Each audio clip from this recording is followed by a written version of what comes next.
Over the Road magazine article, December 2010. An inefficient tax system.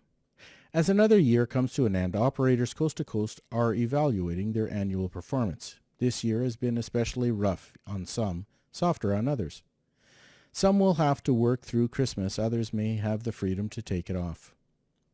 At the end of the year, operators usually only review their fuel costs and maintenance. However, since most can only reduce those to a certain point, perception of success or failure too often is determined by taxes, which can appear to be somewhat unpredictable and even unfair.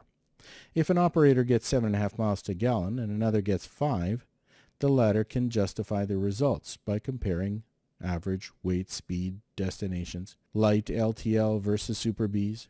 But what about two operators, each on the same company, each averaging 21 days per month on the road, each getting about the same miles per gallon, each having about the same age or mechanical strength of the truck? If one pays $6,000 in taxes and the other pays $14,000, it's the latter who fumes. Studies have shown that it's not the paying of the taxes that people hate, but the feelings of injustice that is associated with it. It's the belief that they are being victimized by an unjust tax system. In some regards, they might be right.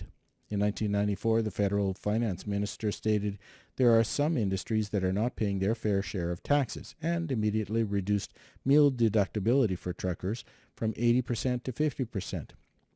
It wasn't until 2007 that it started its reversal, returning to 80% in 2012.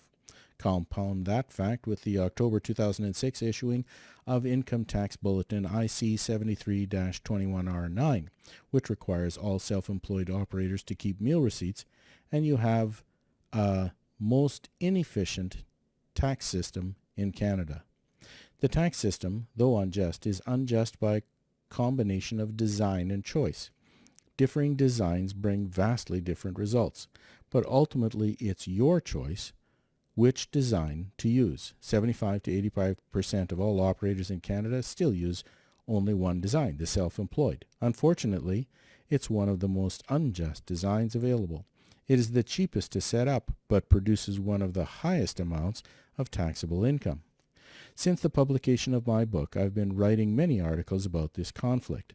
The feedback from operators and accountants across the country has been passionate and steady. In my opinion, within 5 to 8 years, 40 to 60% will change to the system that saves $6,000 to $8,000 per year. It's growing.